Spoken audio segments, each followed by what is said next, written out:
Alhamdulillah, pada malam hari ini kita sudah memasuki pertemuan kelima program Summer School yang merupakan program implementasi kurikulum Merdeka Belajar dari Kampus Merdeka.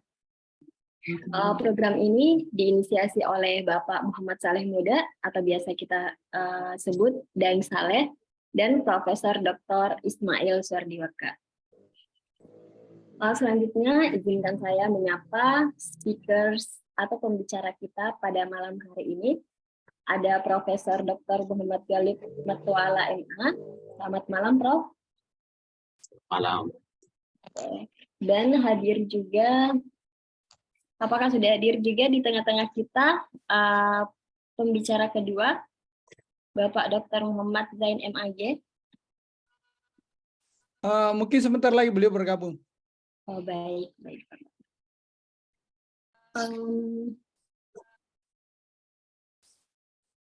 Baik, saya akan membacakan CV dari kedua narasumber kita. Yang pertama, Profesor Dr. Muhammad Galib Matuala, MA, berasal dari Banyoran, Kabupaten Bantaeng. Beliau mengenyam pendidikan SD hingga SMP di Banyoran, kemudian lanjut PGA di Bulukumba selama hampir 10 tahun, selama sekitar 10 tahun. Beliau kemudian meniti karir di dunia kampus sebagai sekretaris jurusan tafsir hadis pada Fakultas Usuluddin IAIN Alauddin Makassar pada tahun 1997 hingga 1998. Dan berlanjut hingga pada tahun 2019 terpilih sebagai Direktur Program Pascasarjana UIN Alauddin Makassar hingga saat ini. Beliau aktif di kegiatan ilmiah menjadi narasumber baik lokal hingga internasional dalam bidang sosial keagamaan. Untuk pembicara kedua kita, walaupun belum bergabung, tapi akan saya bacakan CV-nya. Nanti aja, speaker kedua nanti aja deh. Baik. Berdasarkan arahan,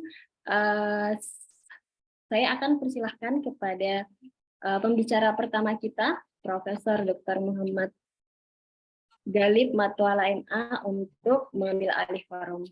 Silahkan, Prof. Terima kasih. Assalamualaikum warahmatullahi wabarakatuh. Waalaikumsalam warahmatullahi wabarakatuh. Wassalatu wassalamu ala Rasulillah wa ala alihi wa ashabihi wa bawala wa la hawla wa la quwwata illa billah. Pertama-tama saya kira saya menyampaikan terima kasih dan penghargaan setulus-tulusnya atas kehormatan yang diberikan kepada saya untuk ikut ambil bagian dalam kegiatan yang semacam.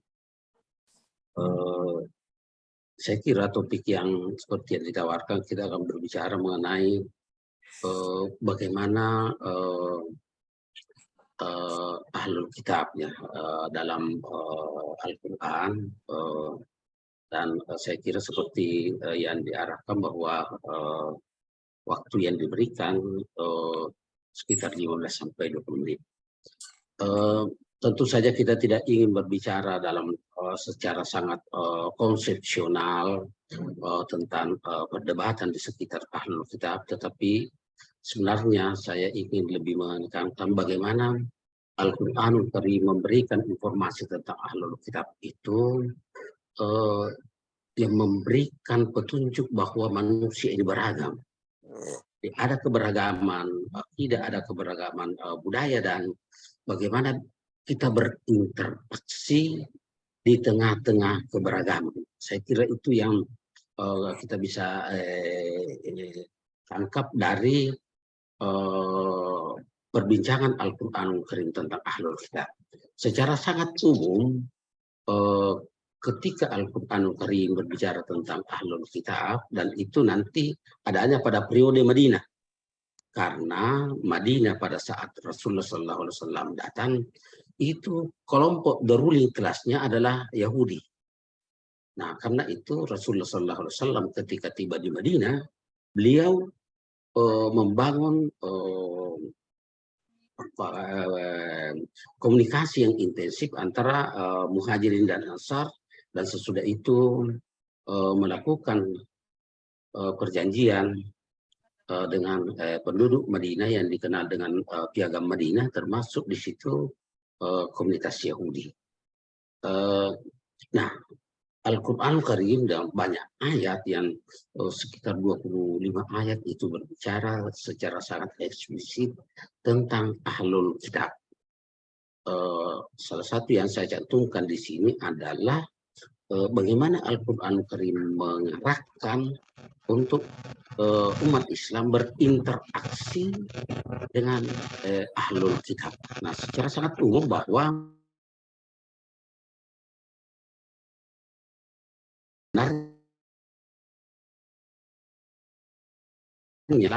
yang diketahui memang memiliki persambungan akidah dengan umat Islam, yakni Yahudi, agama Yahudi yang dibawa oleh Nabi Musa alaihissalam, dan agama Nasrani yang dibawa Nabi Isa alaihissalam. Kemudian dilanjutkan oleh Rasulullah SAW. Akidahnya sebenarnya sama, kitab sucinya berbeda, tetapi sumbernya sama.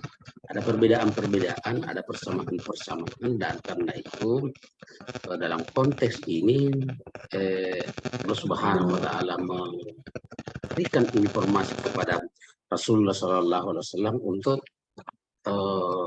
melakukan komunikasi dan interaksi dengan Ahlul Kitab itu.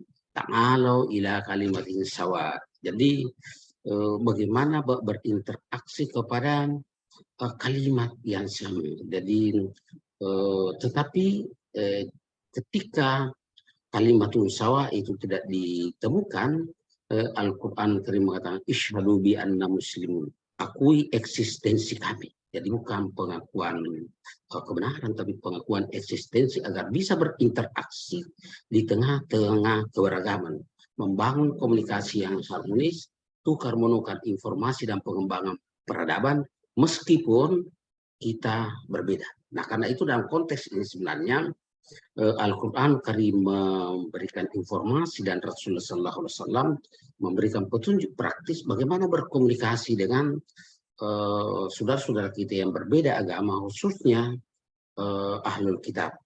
Bahwa kita berbeda, tetapi kita semua sesama manusia, dan tentu saja dari aspek ritual keagamaan ada perbedaan-perbedaan, maka kita harus mengetahui di mana kita harus berinteraksi dan di mana kita harus membangun toleransi untuk mewujudkan kerukunan di tengah-tengah perbedaan itu. Makanya memang Al-Quranul Karim memberikan informasi bahwa Ahlul Kitab ini itu ada keberagaman sama dengan umat Islam. Al-Quran mengatakan misalnya dalam surah Al-Imran ayat 110, walau aman ahlul kitab lakana khairan lahum minhumul mu'minun wa aktsarhumul fasiqun. Jadi mereka yang dihitab oleh Al-Quran dan ahlul kitab, ada yang beriman tetapi juga ada yang fasik. Nah, kira-kira seperti itu juga umat Islam. Umat Islam juga umat Rasulullah SAW seperti itu. Ada keberagaman. Karena itu di tengah-tengah keberagaman itu Rasulullah SAW memberikan petunjuk praktis bagaimana interaksi sosial dengan mereka, bagaimana menghargai perbedaan, bagaimana berkomunikasi dalam hal-hal yang tidak terkait dengan ritual-ritual keagamaan, dan kemudian saling menghormati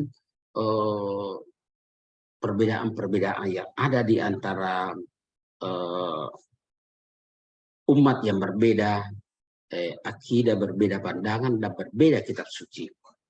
Bahkan kalau kita mencoba melihat, karena Al-Quranul Karim ini hanya berbicara tentang Ahlul Kitab, secara umum tidak memberikan petunjuk-petunjuk praktis tentang pemeluk agama lain yang berbeda. Maka di dalam salah satu riwayat yang bersumber dari salah seorang sahabat Nabi, dan itu dinyatakan bahwa Umar bin Khattab radhiyallahu anhu bahkan ketika beliau berinteraksi dengan Majusi. Nah, apa Majusi ini ahlul kitab atau bukan? Nah, karena ada yang memahami bahwa seluruh pemeluk agama sebelum Islam itu yang ada kitab sucinya itu disebut ahlul kitab. Tetapi oleh banyak ulama mengatakan bahwa sebenarnya yang dikitab secara eksplisit oleh Al-Quran sebagai ahlul kitab itu hanya Yahudi dan Nasrani. Sementara yang lain, penganut-penganut agama yang lain itu tidak disebut ahlul kitab. Nah, ada yang menyatakan bahwa mereka juga ahlul kitab karena sumber kitab sucinya juga dari Allah Subhanahu wa taala. Apalagi mereka datang sebelum Islam karena pintu kenabian itu baru ditutup setelah Rasulullah SAW diutus. Makanya dalam riwayat yang bersumber dari Umar bin Khattab ketika beliau menyatakan sebenarnya kami ini tidak ada persoalan dengan ahlul kitab karena Al-Quranul Karim secara sangat jelas memberikan petunjuk bagaimana berinteraksi dengan mereka, dan Rasulullah SAW bahkan juga sudah melakukan hubungan komunikasi yang intensif. Tetapi kami tidak mengetahui bagaimana dengan Majusi. Lalu Abdurrahman bin Auf mengatakan, asyhadu, saya bersaksi, la sami'tu Rasulullah SAW qala sunnu bihim sunnata ahli kitab. Abdurrahman bin Auf mengatakan bahwa saya mendengar Rasulullah SAW bahwa perlakukan mereka sama dengan perlakuan terhadap ahlul kitab. Nah, sehingga kalau ini yang menjadi dasar bahwa seluruh pemeluk agama yang ada itu sebenarnya dalam pola interaksi bisa dilakukan persamaan, memperlakukan mereka sama dengan ahlul kitab itu dalam hal-hal yang diatur di dalam agama, terutama dalam interaksi sosial dengan mereka, agar mereka intinya hidup berdampingan secara damai, ada pengakuan eksistensi, tidak saling mengganggu, dan kemudian bekerja sama dalam bidang sosial kemasyarakatan, membangun dialog dan kerjasama yang harmonis di tengah-tengah keberagaman. Dan karena itu, dalam konteks keindonesiaan dengan segala keberagaman kita, tentu saja ini menjadi sangat relevan untuk konteks kekinian kita, bahwa kita punya pedoman untuk berinteraksi dengan mereka yang berbeda pandangan keagamaan dengan kita, dan kita bisa nyaman berinteraksi karena ada pedoman hidup yang ditinggalkan oleh Rasulullah SAW yang bersumber dari Al-Quran Karim. Nah, itu saya kira yang ini, dan bukan cuma dalam konteks keindonesiaan kita, bahkan dalam konteks global, saya kira kita juga berinteraksi dengan banyak pemeluk agama. Saya secara pribadi dari kira-kira mulai dari 2006, bahkan ketika tahun 1998 itu saya ketua jurusan perbandingan agama dan berinteraksi dengan kawan-kawan yang berbeda agama, bahkan sampai saat ini masih ikut masuk dalam forum perhimpunan umat beragama, dan juga ada grup di Korea Selatan itu namanya Hibun di Culture World Peace Restoration of Life, dan kita berinteraksi di tengah-tengah keberagaman. Ada religious peace akademik yang juga secara sangat intens untuk bagaimana hidup damai bersatu di tengah-tengah keberagaman. Dan kita sekali lagi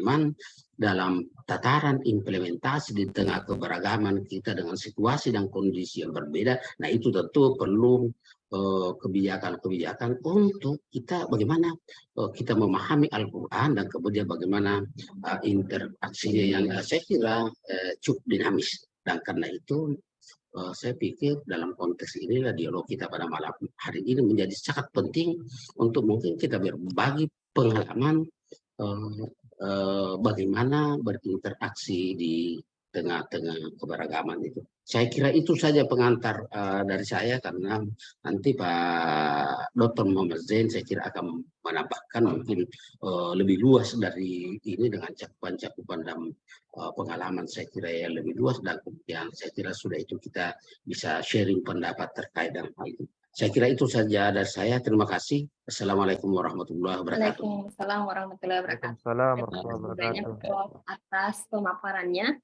Singkat tapi kita tahu bahwa ini adalah isu yang sangat hangat ya di Indonesia khususnya bagaimana kita hidup berdampingan di tengah keberagaman.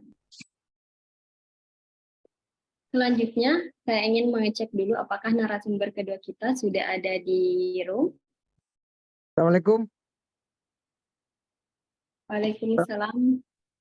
Pak Zain, Prof. Galib. Assalamualaikum warahmatullahi wabarakatuh. Waalaikumsalam warahmatullahi wabarakatuh. Waalaikumsalam warahmatullahi wabarakatuh. Baik, Bapak Dr. Muhammad Zain sudah ada di room. Selamat bergabung, Bapak. Terima kasih, Mbak. Ya, sebelum saya persilahkan, saya memperkenalkan dulu, membacakan biodata kepada peserta yang ada di room. Pembicara kedua kita berasal dari Polewali Mandar, yang sebelumnya berasal dari Bantaeng. Nah, yang kedua berasal dari Mandar, tepatnya di Tumpiling. Beliau mengenyam pendidikan di Polman dari SD sampai Madrasah Aliyah, bahkan sempat belajar mengaji tudang atau sorogan dengan beberapa ulama di Campalagian. Salah satunya adalah Kiai Haji Abdul Latif Bushra, yaitu pimpinan Pondok Pesantren As-Salafi Parape Campalagian. Beliau melanjutkan studi S1 di Alauddin, jurusan tafsir, dan mengambil program S2 dan S3 di UIN Sunan Kalijaga. Beliau banyak mengunjungi negara-negara timur hingga ke bagian Eropa untuk memperdalam kajian tafsir. Nah, beliau juga telah menulis buku dengan judul Keluarga Humanis, Membangun Keluarga Humanis, dan Sahabat Juga Manusia. Dekonstruksi sakralitas sahabat Nabi dari tinjauan sosioantropologis. Baik, sekian untuk CV-nya. Saya persilahkan kepada Bapak untuk mengambil alih forum. Silakan Bapak.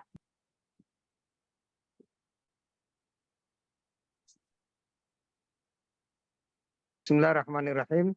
Assalamualaikum warahmatullahi wabarakatuh. Salam sehat, Waalaikumsalam salam sejahtera warahmatullahi buat wabarakatuh. kita semua. Alhamdulillah wa syukurillah wa la hawla wa la quwwata illa billah. Wassalatu wassalamu ala Rasulillah wa ala alihi wa sahbihi wa wala wa ba'du. Saya hormati yang sangat terpelajar guru saya Profesor Dr. Muhammad Galib MA yang telah memberikan paparan dan pikiran kepada kita semua.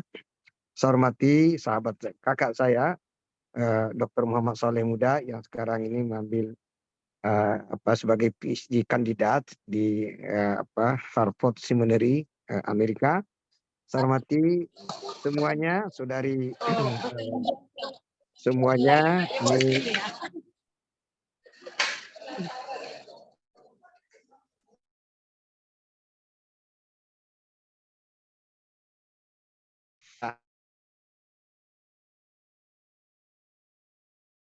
beliau mengajar saya tafsir dan tentu juga beliau sebagai sang otoritatif karena memang disertasi beliau tentang Ahlul Kitab. Sesungguhnya yang Pak Saleh sampaikan kepada saya ada dua, tapi saya pikir kita fokus saja kepada Ahlul Kitab itu, karena kalau kita bahas Ahlul Bait itu di samping isunya sensitif, dan juga saya masih menjabat sebagai pejabat di Kementerian Agama. Ini. Jadi saya mohon maaf Pak Saleh, saya tidak akan menyinggung mengenai ahlul kitab. Saya hanya mengenai ahlul bait. Jadi saya lebih fokus kepada apa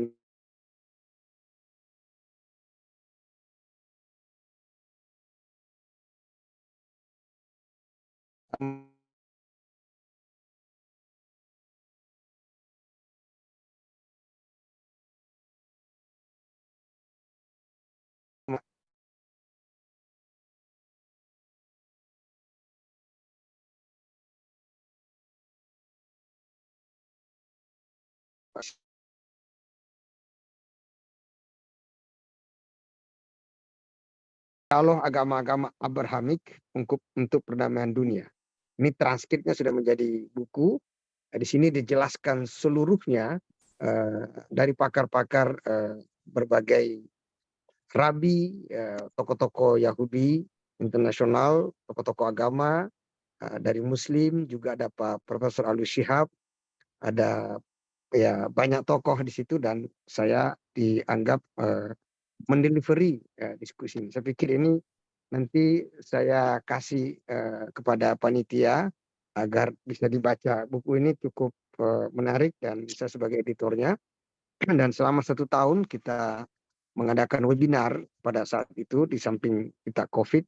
Tapi ini buku ini cukup banyak menceritakan tentang dialog agama-agama serumpun, terutama Abrahamic religion tadi, yaitu Yahudi, Islam, dan Kristen. Saya ingin bercerita sedikit mengenai salah satu hadis Rasulullah SAW yang sangat terkenal di dunia hadis, dan hadis ini bersumber dari Ibnu Syihab Az-Zuhri.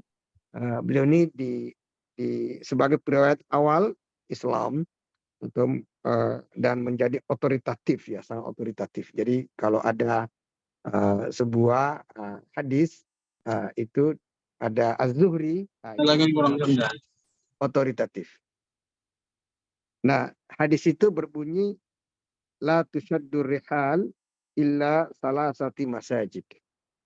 Al-Masjidil Haram wal Masjidi wa Masjidi Baitul Maqdis. Janganlah kalian mengadakan perjalanan atau traveling kecuali menuju 3 masjid. 1 Masjidil Haram di Mekah, masjidku di Madinah, dan Baitul Maqdis.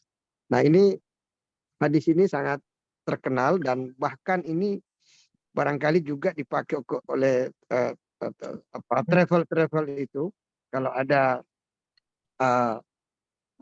perjalanan ziarah atau wisata spiritual, biasanya itu connecting, jadi antara umroh kemudian ke Yerusalem, sebagian juga ke Turki, sebagian ke Yordania. Nah, yang begini-begini ini karena ada kaitan hadis ini. Yang menarik adalah Nabi menyebut Baitul Maqdis, dan Baitul Maqdis ini kalau saya tidak keliru pernah Rasulullah itu kiblat.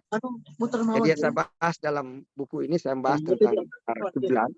Kiblat umat Islam dan kiblat Kristen dan Yahudi pernah satu.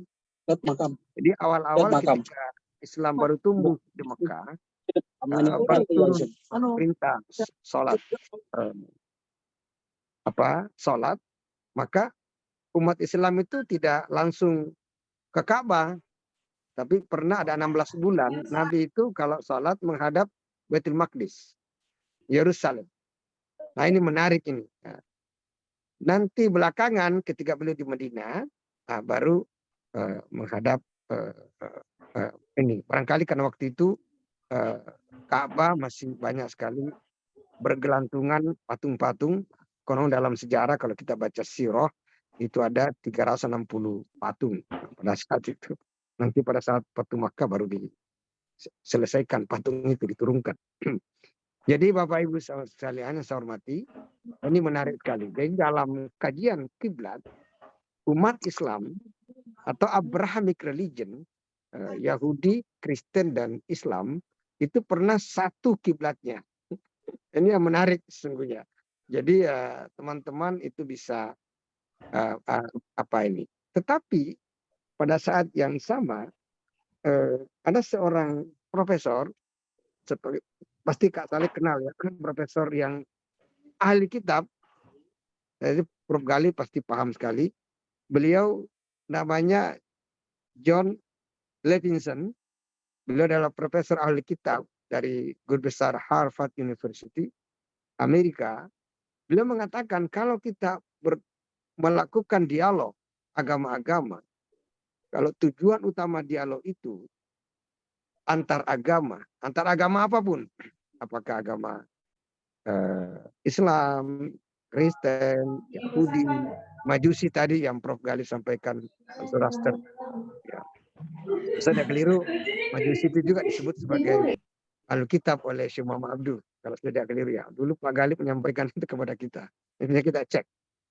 Nah, tetapi yang paling menarik adalah bukan kita mencari persamaan, tetapi justru perbedaan yang dicari. Bagaimana menghormati perbedaan. Saya kira Kak Saleh tadi sudah menyebut dalam chat di sini bahwa yang ya selama ini kalau dulu waktu awal-awal tahun 90-an ketika saya kuliah, setiap kita berdiskusi mengenai ahli kitab, mengenai orang-orang beragama yang berbeda dengan kita atau rumpun Semitic Abrahamic religion, maka yang dicari adalah persamaan. Ya. Justru John Levinson mengatakan bahwa sebetulnya bukan hanya jangan berhenti untuk mencari persamaan, justru bagaimana kita bisa menghormati perbedaan. Nah sekarang ini kan di Indonesia lagi geger nih secara kontekstual, kita lihat bagaimana mengapa terjadi resisten terhadap Syekh Panji Gumilang di Ma'had Al-Zaitun Indramayu. Karena salah satu statement beliau adalah beliau itu mengajarkan salam ala Yahudi. Nah, itu kan resisten tinggi sekali. Jadi umat, bahkan majelis ulama itu sudah memberikan fatwa sebagai bisa sampai kepada penistaan agama.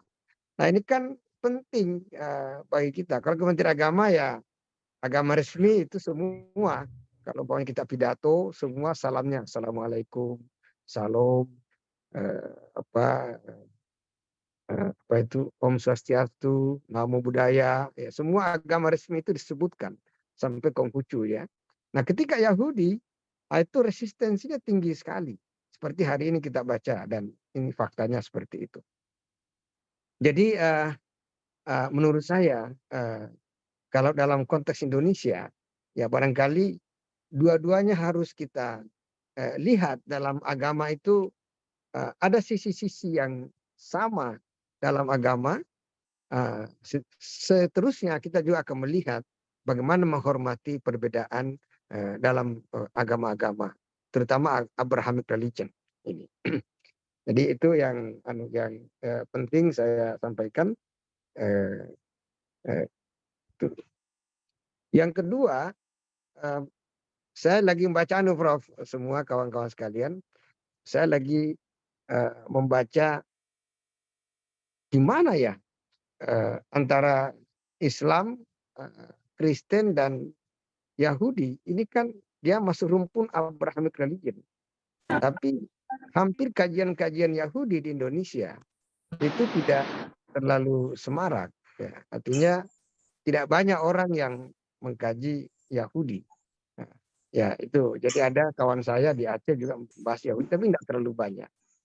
Saya tidak tahu kenapa itu kajian. Padahal kita satu rumpun. Mungkin karena ada persoalan politik, terutama Palestina ya, punya isu yang sangat itu.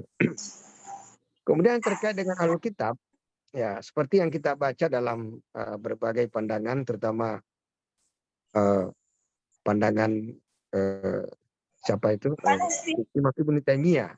Nah, Ibnu Taimiyah ini menurut Pak Alu Syihab, ya kan bukunya banyak sekali. Ada Majmu' Fatawa Ibnu Taimiyah, ada kitab Al-Istiqamah, ada ini Ad-Dinul Masih, Al-Jawabus Sahih lima Mubaddal Dinul Masih. Ya, itu 2 jilid ya kitabnya ini. Ini kitab ini tidak bisa kita menjadi pegangan dalam dialog ahlul kitab.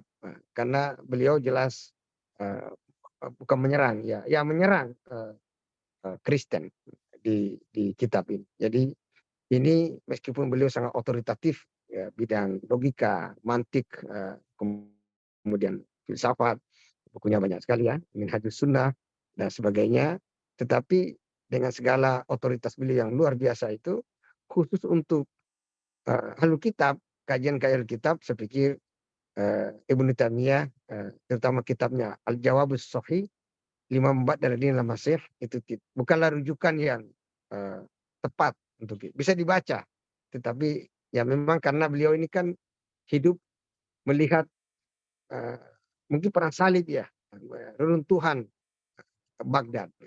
Sama juga ketika kita membaca siapa itu Imam Jalaluddin As-Suyuti.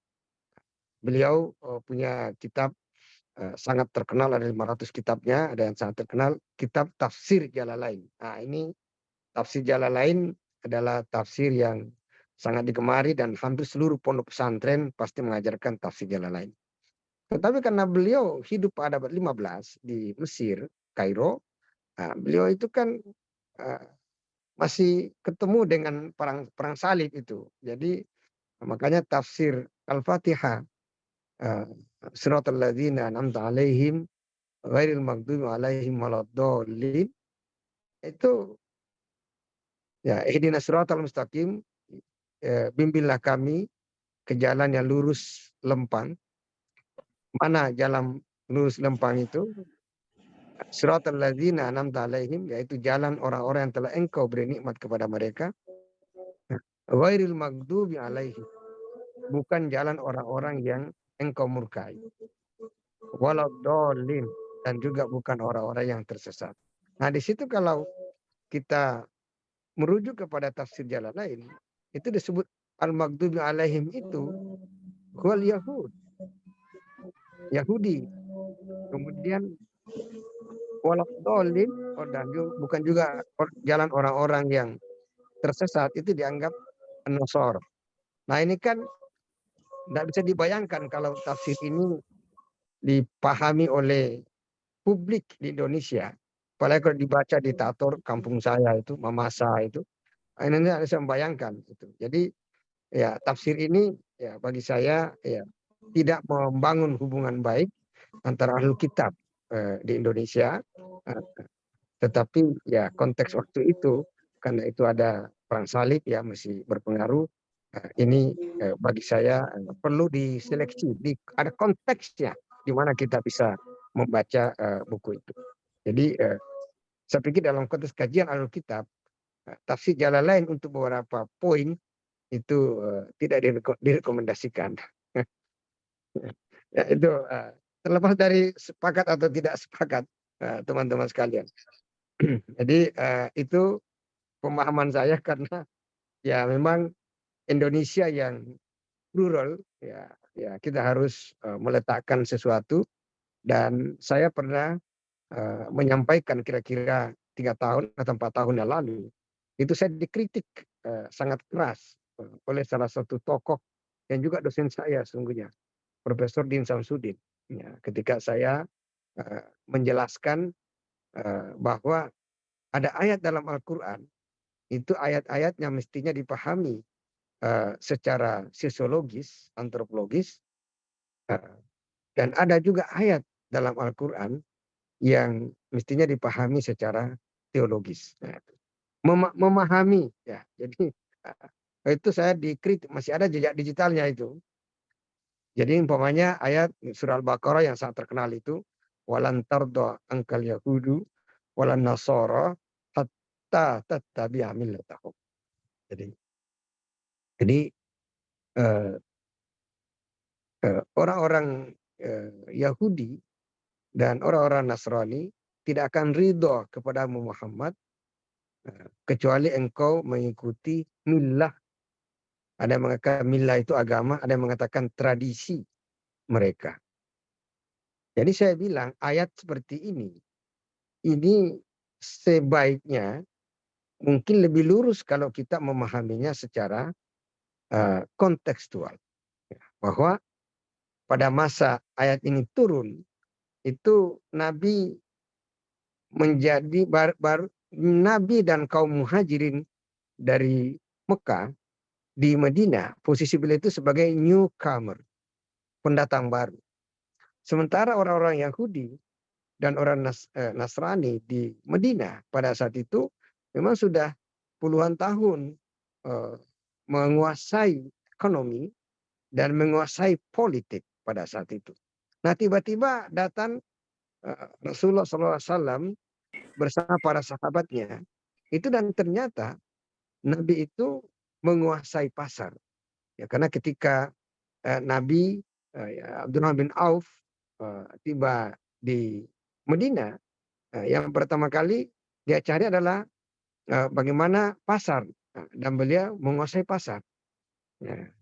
Kemudian Nabi membangun masjid, ya pertama Masjid Kuba itu.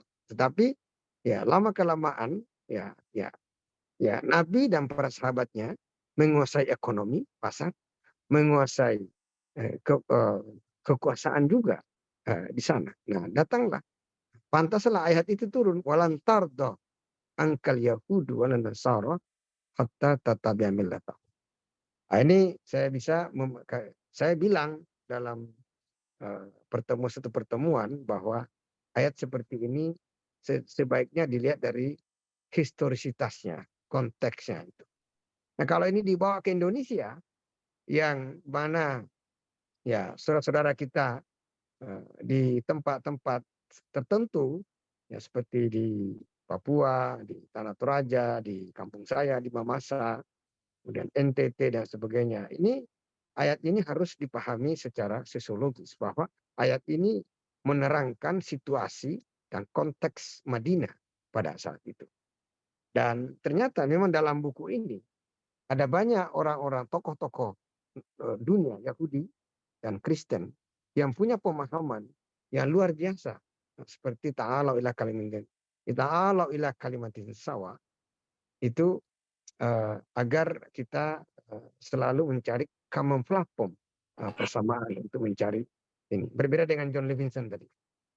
Nah, jadi lalu ada ayat tertentu, itu yaitu yang sering kita baca ya, kalau Jumat juga biasa dibaca orang, bahwa karakter Islam itu asyidda wal kuffar ruhama'u bainahum. Jadi kita ini karakter Muslim dalam surah Muhammad ayat ini disebutkan bahwa kita harus keras, bersikap keras, tegas terhadap orang-orang kafir. Tetapi kita harus ruhama'u bainahum. Kita harus berkasih sayang antara sesama seiman. Gitu. Nah, sebetulnya kan itu kufar.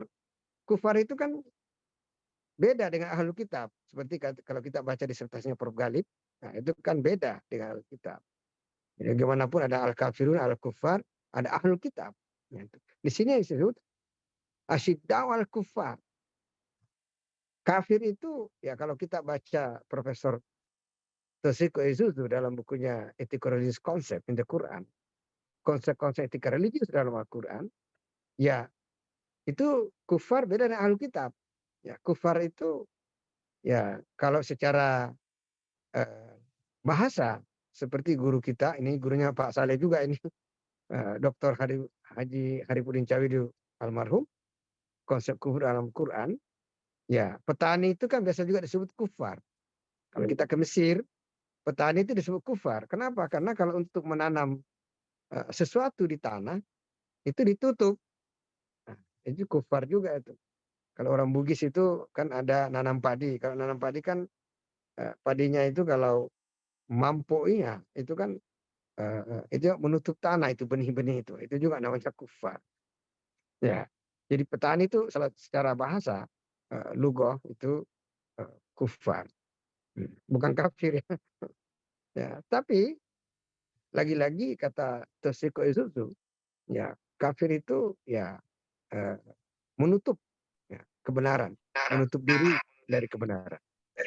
Jadi teman-teman sekalian, ini penting, nanti kita cek lagi di sana, tentu perdebatannya panjang kalau kita mau bahas ini. Intinya adalah ada ayat-ayat yang harusnya dilihat konteksnya supaya ayat itu tepat kita memahaminya. Nah, ada juga ayat yang seperti tadi, bahwa ketika menyebutkan lakum dinukum waliyadin, itu bukan dalam konteks muamalah, tetapi dalam konteks teologi, keimanan, keyakinan kita. Jadi bagimu agamamu, bagiku agamaku. Tetapi dalam konteks muamalah, kita bisnis ya dengan siapapun, yang penting ini tidak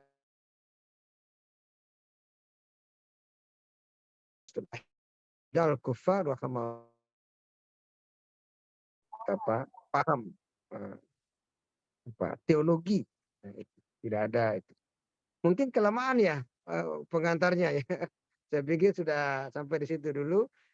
Intinya ya tentu mudah-mudahan kajian ini lebih bagus, dan mudah-mudahan nanti kita saling memperkaya. Mohon maaf, saya ini birokrat jadi sudah lama tidak baca kitab. Ini dipaksa Kak Saleh supaya saya belajar lagi, dan saya senang sekali karena guru saya Profesor Galib memberikan pencerahan kepada kita sekalian. Wallahualam. Assalamualaikum warahmatullahi wabarakatuh. Waalaikumsalam warahmatullahi wabarakatuh. Waalaikumsalam warahmatullahi wabarakatuh. Waalaikumsalam atas pemaparannya. Saya rasa menarik ya, dari dua ahli tafsir pembicara kita malam hari ini telah memaparkan bagaimana yang pertama perdebatan tentang ahli kitab, yang bahkan dalam Al-Quran sendiri sudah dimention bahwa ahli kitab itu ada. Nah, dari Rasulullah sendiri mencontohkan bahwa ahlul kitab itu, perlakuan kita terhadap ahlul kitab itu memang ada adabnya seperti itu. Dari pembicara kedua kita, Bapak Dr. Muhammad Zain MAG menjelaskan bagaimana peran tafsir bagi kehidupan kita, terutama yang tinggal di Indonesia. Nah, sudah ada yang angkat tangan.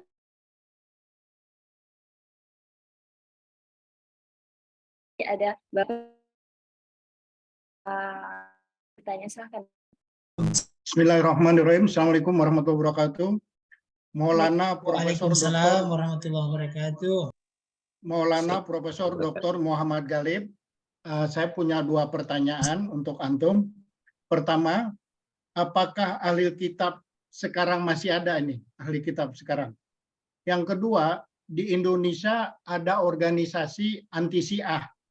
Nah, sementara kita menginginkan kerukunan, apakah ada tip-tip agar Syiah dan ahli sunnah wal jamaah tadi seperti kata pengantar yang kedua, menghargai perbedaan. Itu buat Maulana Profesor Dr. Muhammad Galib. Buat Muhammad Zain, satu pertanyaan saja. Kafir itu isim fa'il, satu orang mufrad. Kufar jamak taksir, kafirun jamak muzakkar salim. Nah, kalau kita melihat ayat-ayat, kita kontekkan dengan sosiologi, antropologi, bagaimana pendapat antum tentang ayat Al-Quran yang berbunyi pansurna alal qaumil kafirin. Ya Allah, tolonglah kami dari orang-orang kafir. Ini perlu nggak kalau saya berdoa nih, grup saya dari Pemuda Pancasila, kan itu beragam orang, tapi saya ucap juga tuh pansurna alal qaumil kafirin. Jadi jangan nanti seperti saudara kita, saya nggak mau sebut nama, jadi ada beberapa ayat yang tidak boleh kita ucapkan karena takut menyinggung perasaan orang lain, sementara itu kan Al-Quran. Sekian, terima kasih. Terima kasih atas pertanyaannya Bapak. Ada Pak Mansur, tapi kita tahan dulu ya Pak Mansur. Saya persilahkan dulu kepada narasumber untuk menjawab pertanyaan dari Bapak Abu Ali. Ada 3 pertanyaan tadi, 2 pertanyaan untuk Bapak Profesor Dr. Muhammad Galib, dan 1 pertanyaan untuk Dr. Muhammad Zain. Saya persilahkan kepada Profesor Dr. Muhammad Galib Matwala untuk menjawab dulu. Terima kasih Bapak Abu Ali. Memang seringkali dipertanyakan apa masih ada ahlul kitab sekarang? Ada yang cenderung mengatakan ya ahlul kitab itu disebut ahlul kitab karena berpegang pada kitab suci mereka. Padahal kalau kita baca Al-Quran ini, Al-Quran ketika menyebut ahlul kitab itu tidak menyatakan kebenaran dan kepatuhan mereka yang disebut ahlul kitab itu pada kitab suci mereka. Jadi Al-Quran terus menyatakan minhumul mu'minun wa aktsaruhumul fasiqun. Di antara mereka ada yang beriman tapi lebih banyak yang fasik. Itu jadi tidak ada kaitan antara kepatuhan mereka kepada kitab sucinya dan pelanggaran mereka, termasuk perubahan-perubahan. Karena perubahan terhadap kitab suci itu sebenarnya jauh sebelum Rasulullah SAW diutus. Tetapi turun ayat pada masa Nabi, itu mereka masih disebut ahlul kitab. Jadi sekali lagi bahwa mereka karena mendapatkan kitab suci dari Allah Subhanahu wa Ta'ala, dua komunitas itu Yahudi Islam, tradisi intelektualnya adalah tradisi nulis. Itu diperhadapkan dengan ummiyun, masyarakat yang dihadapi oleh Rasulullah SAW. Khususnya di Makkah itu adalah masyarakat yang tradisi intelektualnya adalah tradisi menghafal. Sehingga kalau ada menulis itu aib karena dianggap ya tidak kuat menghafal. Dan ini saya kira menjadi sangat urgent juga ini dalam perkembangan Islam di awal, karena hadis-hadis Nabi itu dikumpul itu pada mulanya adalah berdasarkan hafalan dari para sahabat dan generasi awal. Itu jadi memang hadis tidak ditulis karena Nabi mengatakan la taktubu anni ghairal Quran wa man kataba anni ghairal Quran fajabu. Jadi itu yang jadi sekali lagi bahwa tidak ada hubungan antara perubahan kitab suci dengan penyebutan mereka sebagai ahlul kitab. Sehingga sampai saat ini pun ya ahlul kitab masih ada. Jadi ayatnya ada di ini dan ayat itu ya tetap menjadi pedoman hidup bagi umat Islam. Itu saya kira pertanyaan. Yang kedua, ini saya kira Pak Dr. Zain diminta bicara ahlul bait. Nah, ini saya kira dalam konteks Indonesia ini menjadi sesuatu yang saya kira dalam sejarah Islam yang umat Islam di awal dengan menjadi Sunni dan Syiah. Dan ini kan persoalan politik dan masuk ke persoalan tidak. Sebenarnya kalau kita mencoba melihat keduanya berdasarkan hadis, tetapi saya kira persoalan terjadi juga masuk persoalan tidak ada sampai sekarang ini belum bisa ada titik ini. Kita berharap bahwa ke depan ini makin dekat. Ya, kedua ini karena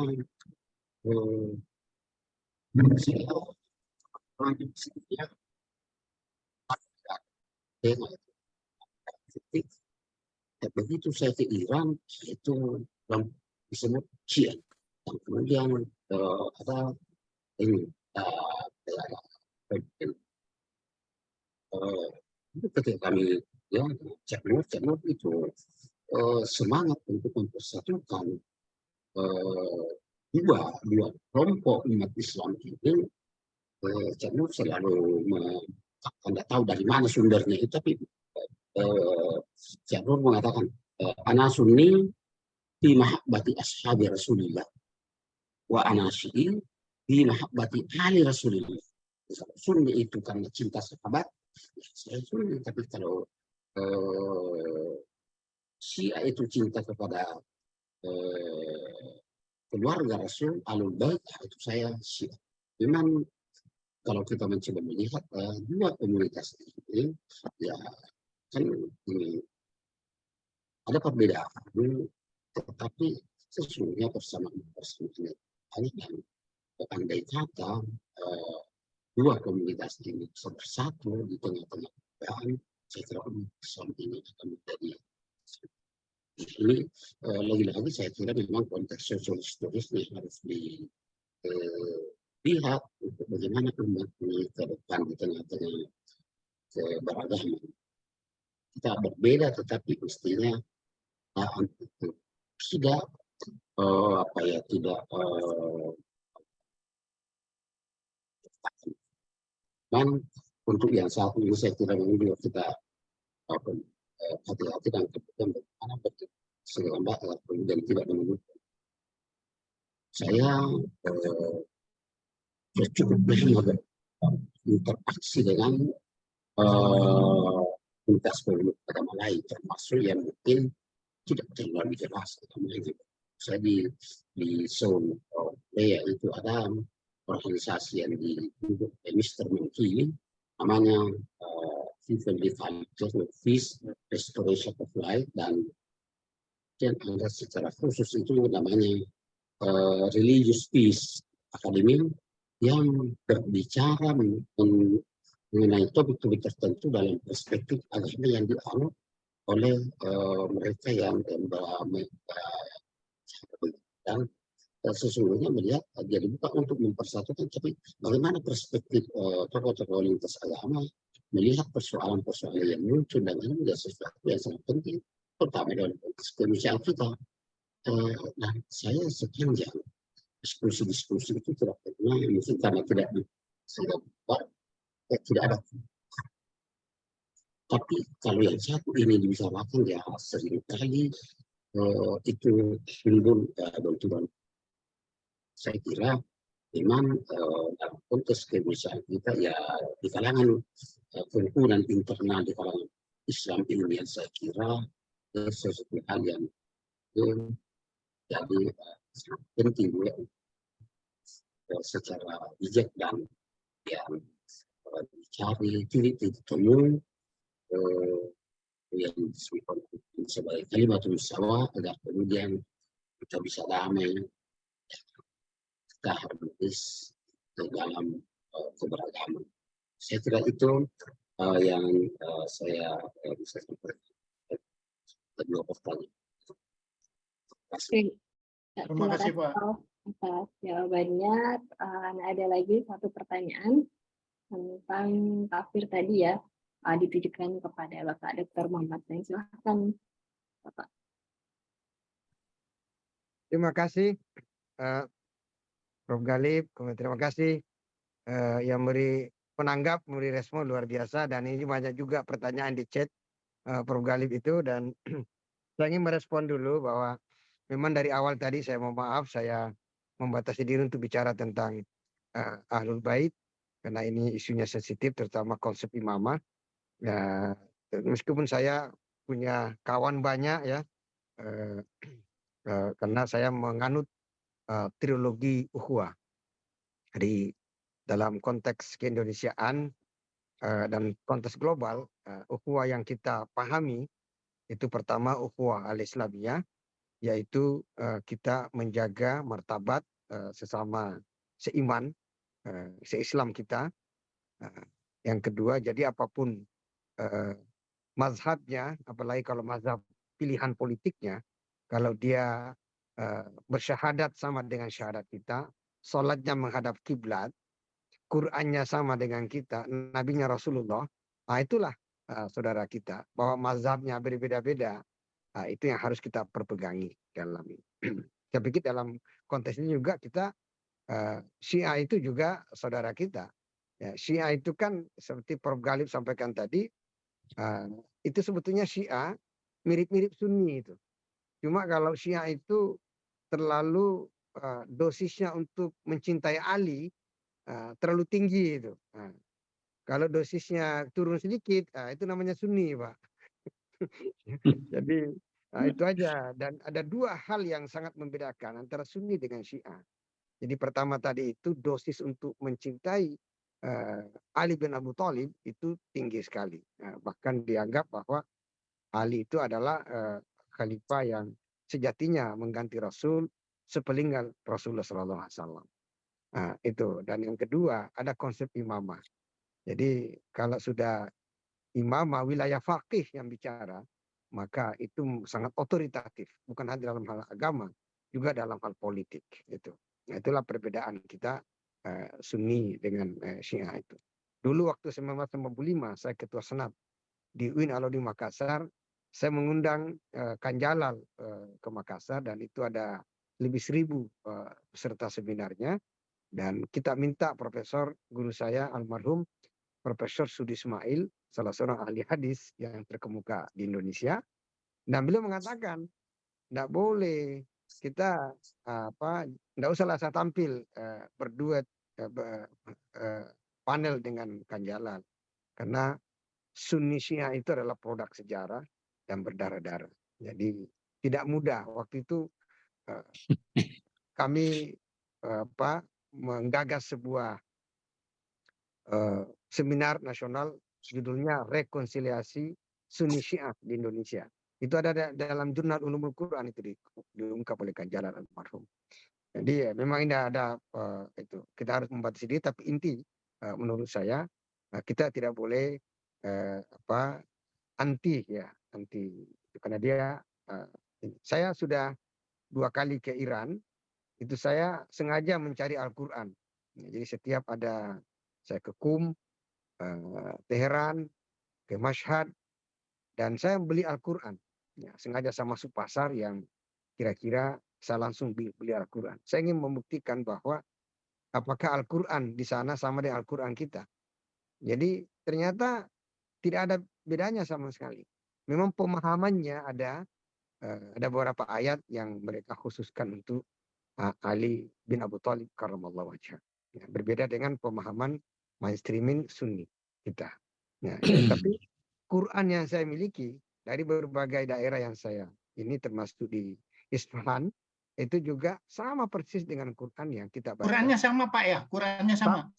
Sama. Tidak ada bedanya sama sekali. Sengaja saya jalan sendiri dan saya tidak dikawal oleh orang-orang. Saya masuk di pasar, ada namanya bazar di Isfahan. Nah, itu persis Quran kita, ada cuma tafsirnya beda. Ya, ada perbedaan Pak. Jadi umpamanya kata Ahlul Bait dalam Quran memang ada tafsirnya yang berbeda. Qurannya persis sama. Saya punya Quran beberapa versi karena memang salah satu mohon izin Pak tahadus bin ni'mah hanya untuk nikmat dari Allah, mensyukuri nikmat Allah SWT. Setiap saya ke daerah tertentu, saya selalu mencari Al-Quran dan saya membeli Al-Quran di daerah itu. Nah, yang berbeda sedikit dengan Quran kita dari sisi penulisannya itu Quran di Maroko. Ya, jadi waktu saya ke Maroko 2007, saya beli Quran. Nah, tapi ada perbedaan sedikit dari sisi penulisannya, tapi maknanya tidak. Jadi itu. Kalau untuk di ini ada di belakang saya Quran yang dari Iran ini. Tapi maknanya memang tafsirnya berbeda sekali. Ada perbedaan. Itu. Tapi Qurannya sama. Tapi konsep imamahnya juga berbeda dengan kita. Jadi kalau sudah ayatullah bicara, itu yang lain harus tunduk kepada ayatullah. Nah, ada yang menarik pengalaman saya ketika saya di Mashhad, daerah Tus ya, dalam tradisi itu ada Tus. Di situ saya mencari makam Hujatul Islam Imam Ghazali. Ini dia. Jadi di situ ada dianggap 2 makamnya beliau itu. Satu di pinggir jalan besar, ada juga yang di daerah Sunni, ya, daerah sangat kumuh. Tetapi yang dipercayai sebagai makam aslinya Imam Ghazali bukan dekat hauzahnya, karena Imam Ghazali sebelum meninggal itu membuat pondok pesantren di kota sedikit, di hauzah masih ada sampai hari ini. Di kira-kira 7 km dari situ, disitulah makam aslinya Imam Ghazali, dan itu tidak ada kemewahan, dia hanya tanah, tidak ada batu, tidak ada apa-apa. Ya, kita protes waktu itu kepada pemerintah Iran agar memberikan perhatian kepada makam Imam Ghazali, karena ulama ada mengatakan bahwa setelah Rasulullah SAW, orang yang paling sering dikutip di muka bumi ini umatnya Nabi hanya 2, Imam Ghazali dengan Sir Muhammad Iqbal.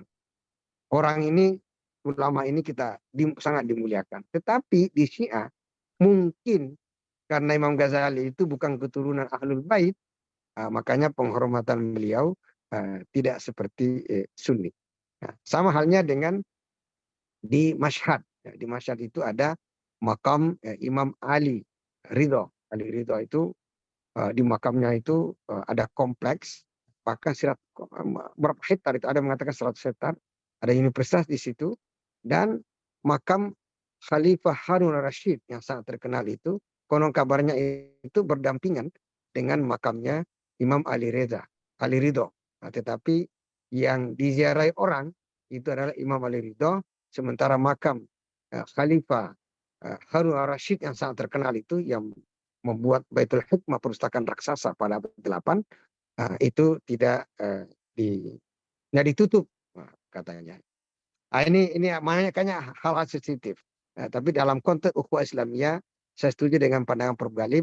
Kita harus melihat mereka itu adalah saudara kita seiman, mazhabnya berbeda.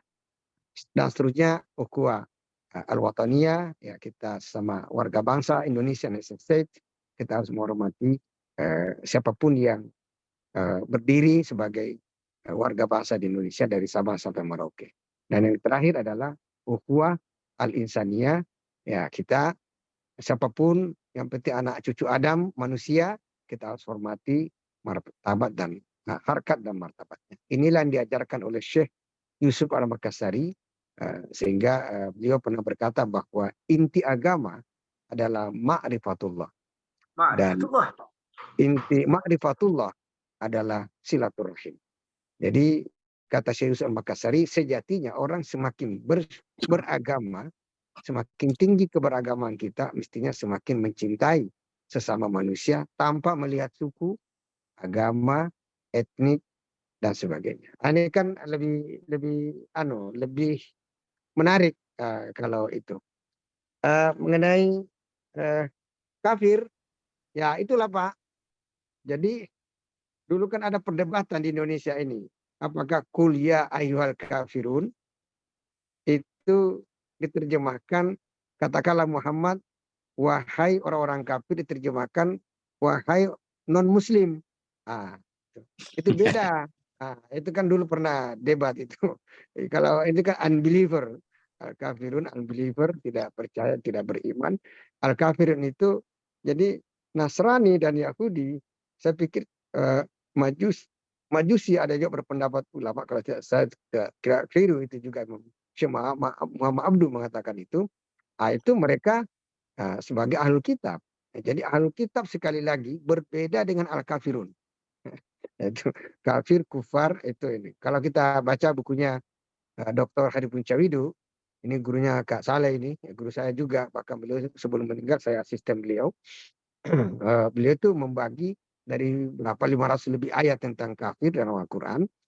Itu ada 11 kategorisasi kafir itu. Salah satu yang paling ini adalah kufur nikmat. Itu juga kafir juga itu Pak. Orang kikir itu juga kafir. Menutupi nikmat Tuhan yang dia telah terima. Ya kan di situ, la in syakartum la azidannakum wa la in kafartum inna azabi lasyadid. Kalau engkau mensyukuri nikmatku, maka akan kutambahkan nikmat itu, dan sebaliknya jika engkau mengkufuri nikmatku, maka inna azabi, sungguhnya azabku sangat pedih, amat lapis. Jadi barangkali orang kikir itu berbahaya sekali juga. Sama dengan ayat Al-Quran itu, yang sangat sering kita baca, Bismillahirrahmanirrahim, ra'aital ladzi yukadzibu biddin fadzalikal ladzi yad'u al-yatim wa la yahuddu 'ala ta'amil miskin fawailul lil musallin alladzina hum yura'un alladzina hum an salatin yura'un wa yamna'unal ma'un. Jadi orang yang mendustakan agama adalah orang yang itu tidak peduli sama anak yatim, menghardik anak yatim, tidak peduli terhadap memberi makan orang miskin, ya orang kikir, sholatnya hanya untuk riya, dan tidak berbagi, tidak ada filantropinya. Ini juga hati-hati kita menyebutkan kata kufur. Barangkali juga kita sedang mengerjakan, tapi beda dengan kafir. Kalau kafir itu pelaku. Ya. Jadi saya setuju dengan Pak Abu Ali tadi. Ya. Kalau ayat tetap kita baca, Pak. Ya, jadi saya juga sering tuh membaca itu. Wala tahmil ma la taqata nabi fa'fu anhu wa'fu lana warhamna anta maulana fansurna 'alal qaumil kafirin. Tetap kita baca. Nah, seperti juga surah Al-Kafirun kita baca. Tetapi maknanya bukan Ahlul Kitab. Maknanya adalah mungkin lebih kepada kafir, mungkin ya, mungkin saya tidak tahu apakah itu tepat kepada ateis atau karena ada juga namanya mulhid, atau lebih tepat sebagai orang-orang Arab pagan pada saat itu menyembah patung. Kemudian ada di chat saya lihat banyak sekali pertanyaan luar biasa. Saya kepengen kalau umpamanya apakah agama-agama lokal itu bisa dianggap mengapa tidak dijadikan agama resmi? Memang ada banyak sekali agama-agama lokal termasuk kebatinan, kejawen, bahkan di dekat kampungnya Prof. Galib itu ada Kajang di Bulukumba, kemudian ada Sunda Wiwitan kalau di Jawa Barat dan sebagainya. Nah, ini mohon perkenan nanti suatu waktu Profesor Al-Makin diundang Rektor UIN Sunan Kalijaga Yogyakarta karena beliau menulis disertasi sangat bagus terkait dengan nabi-nabi lokal, nabi-nabi Nusantara. Jadi beliau itu mengatakan bahwa agama-agama lokal itu punya pimpinan yang mungkin bisa disebut sebagai nabi. Nabi itu ya dalam arti yang sangat luas dan bahkan longgar ya mungkin. Menurut Al-Makin itu menarik kalau beliau ini karena dia menulis tentang Lia Alimuddin ya. Orang Bugis itu menjadi nabi kemarin, mengaku nabi. Ahmad Musodik dan sebagainya. Tapi beliau bagus sekali Kak Saleh kalau diundang sebagai salah satu narasumber untuk menjelaskan ini. Intinya adalah ya pembawa berita dari langit itu banyak, bukan hanya agama resmi yang kita ini di Indonesia, tapi agama-agama lokal untuk menurut tesis dan disertasi Pak Al-Makin, beliau dari Jerman PhD-nya. Nah ini saya pikir penting untuk kita undang beliau dalam konteks ini. Kemudian mungkin juga di sini di forum ini ada juga kawan saya Mugzi PhD, itu beliau dari alumni Turki. Mohon izin beliau itu nulis tentang tafsir Ibnu Muqatil. Saya pikir dalam konteks pembahasan Alkitab, karena tafsir Ibnu Muqatil itu juga banyak sekali. Dia tafsir awal, kalau menurut artikelnya Kifasteh, itu pernah menulis tentang tafsir Ibnu Muqatil. Dan beliau mungkin juga dianggap tafsir paling awal yang terkait dengan Israeliat dan di situ juga bersentuhan dengan Alkitab. Saya pikir Pak Mugzi, Dr. Mugzi juga bisa saya usulkan sebagai salah satu narasumber kita kalau kita mau perdalam bagaimana sih interaksi early Islam terkait dengan hubungan Islam dan Kristen, terutama dalam tafsir Ibnu Muqatil. Ini semua bisa memberkaya kita dan insya Allah kajian ini semakin bagus. Saya pikir itu respon saya. Terima kasih. Baik, terima kasih Bapak Dr. Muhammad Hasan atas jawaban-jawaban dari beberapa pertanyaan bahkan yang terjawab di kolom chat. Selanjutnya ada Mbak, satu lagi, maaf. Satu lagi ada yang bertanya di chat itu, mohon maaf. Ya. Itu bagaimana untuk menemukan tafsir yang tepat. Nanti Prof. Galib sungguhnya lebih ini. Cuma biasanya kalau saya ditanya mahasiswa, saya menjawab agak sederhana. Pertama, supaya kita bisa paham yang tepat, yang tidak terlalu jauh dari konteks itu. Pertama saya rekomendasikan tafsir dan terjemah Kementerian Agama. Ya, revisi 2019. Sekali lagi bukan Al-Quran direvisi. Terjemahannya ya itu bagus sekali karena saya juga ikut dalam beberapa seminar. Jadi dan itu ada juga Kemenak Quran Kemenak Inward, itu bisa dicek di internet sudah ada itu. Quran Kemenak Inward. Nah, itu terjemah Kementerian Agama edisi revisi 2019. Itu untuk memudahkan kita untuk memahami Al-Quran. Yang kedua, kalau agak luas, nah itu guru kita semua, Profesor M.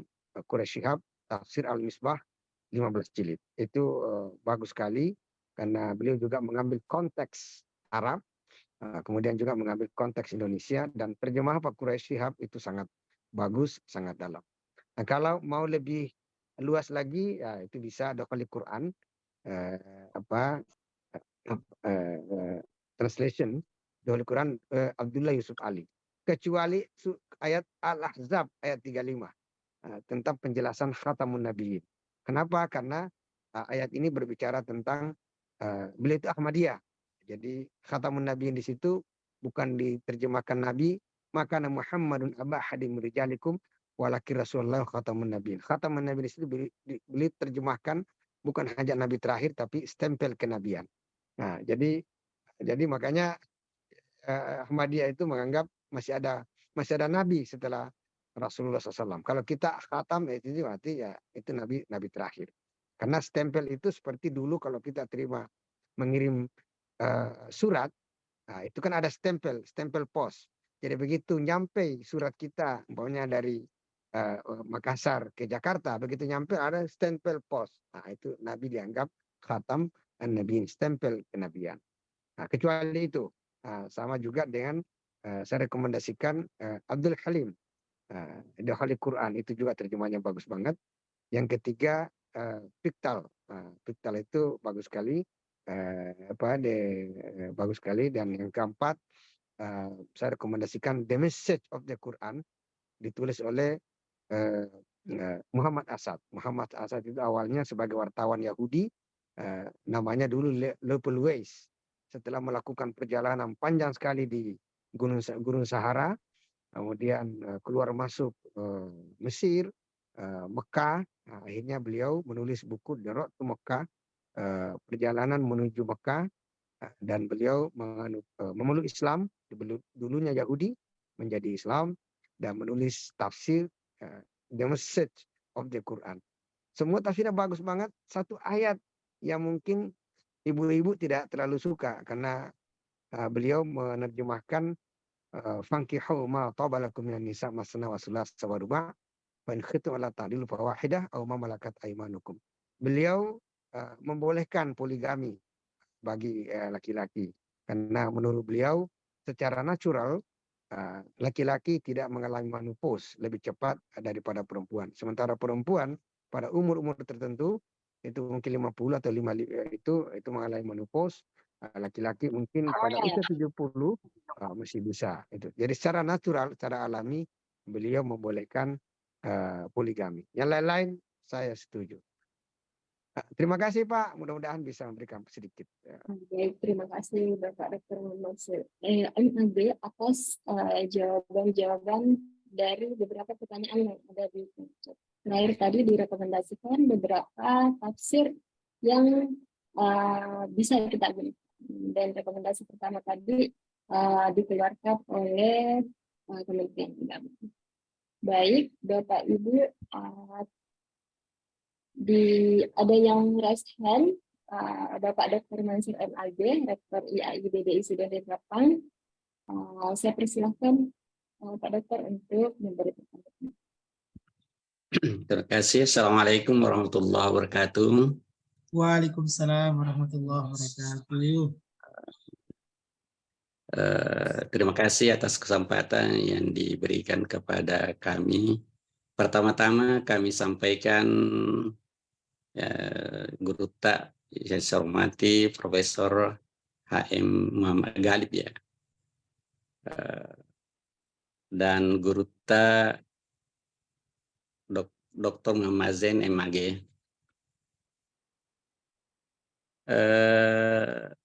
Pertama ke Pak Dr. Muhammad Zain,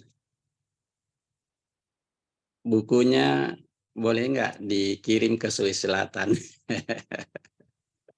Insyaallah. Ya, kami tunggu atau saya yang jemput di Jakarta ya. Karena saya udah dekat, saya di Jogja sekarang Pak Dokter. Boleh. Ini ada di rumah bukunya banyak. Ya. Oke. Salam kangen. Sebenarnya Cuma ini saya pelepas rindu Pak untuk di Zoom ini kedua guru kita ini. Prof. Galip lama tidak pernah ketemu, waktu wakor sangat aktif berinteraksi. Demikian juga Pak Dr. Zain waktu di Kasubdit di Kementerian Agama Jakarta. Ya, jadi aktif. Sudah lama tidak pernah ketemu, sudah hampir 2 tahun mungkin ya. Mungkin sedikit saja yang saya ingin meminta pandangan dari guru kita semua ini, guru kita berdua. Tadi Pak Dr. Zain menyinggung sedikit Panji Gumilang. Ya.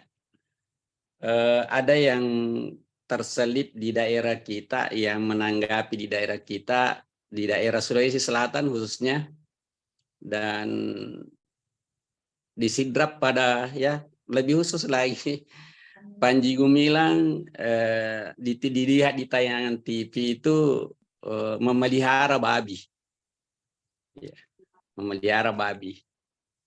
Ada katanya orang Islam pondok pesantren lagi memelihara babi. Sementara dalam Al-Quran bahwa kita ini dilarang makan babi. Ya. Jadi waktu itu saya jawab, sebenarnya bukan orang pesantren yang makan babi, tapi orang non-muslim yang ada di situ dijual untuk dipakai operasional pondok pesantren di sana. Jika sekiranya kami berkenan kedua guru ini melihat dari sisi tafsir keharaman babi ini, apakah juga misalnya memelihara babi kemudian hasilnya dilarang juga dimakan, atau boleh dimakan hasilnya jika harus sudah bentuk uang, ya dilihat jadi seperti itu. Kemudian sebenarnya Panji Gumilang ini berani menabrak hal-hal yang sakral di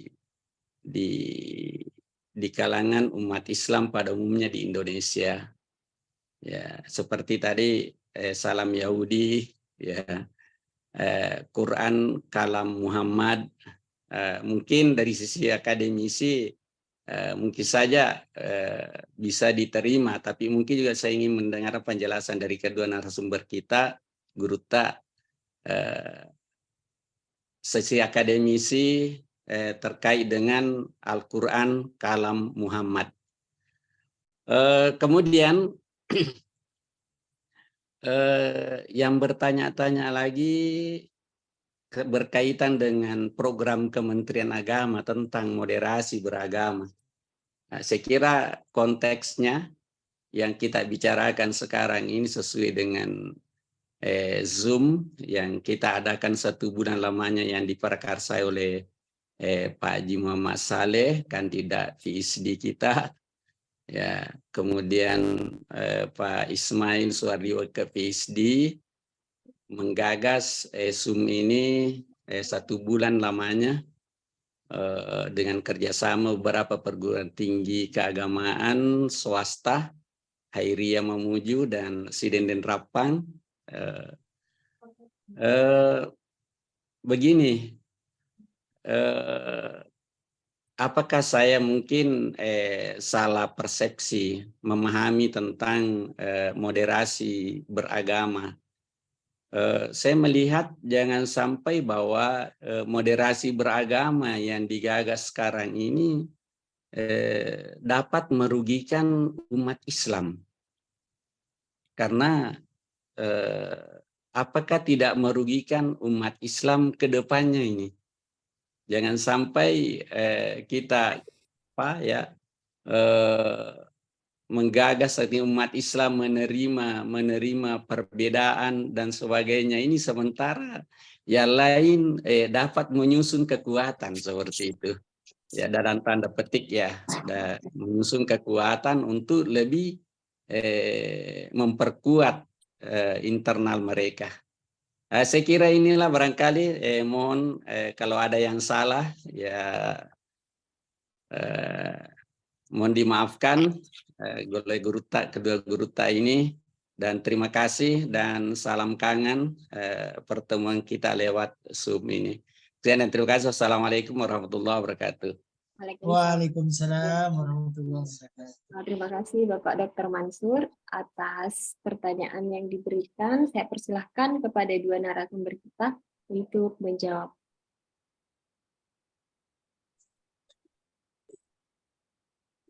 Baik, saya kira mungkin saya akan jawab singkat dari apa yang disampaikan Pak Sur. Yang pertama, boleh jadi ada dinamika, ada pertanyaan dari baik paham agama, sikap dan pola dari pembekerja itu. Karena tahun 2014 yang lalu, kira sekitar 9 tahun yang lalu, Majelis Ulama Pusat bersama Majelis Ulama Provinsi itu dalam salah satu kegiatan yang kita ke sana melihat ketika itu tidak ada statement pernyataan tentang hal-hal yang menyimpang situ setelah kita dialog. Boleh jadi perkembangan sesudah itu.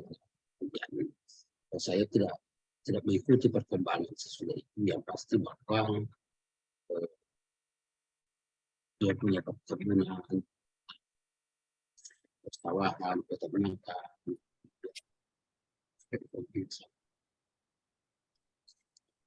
tetapi apa ada hal-hal yang menyimpang itu saya kira boleh jadi perkembangan.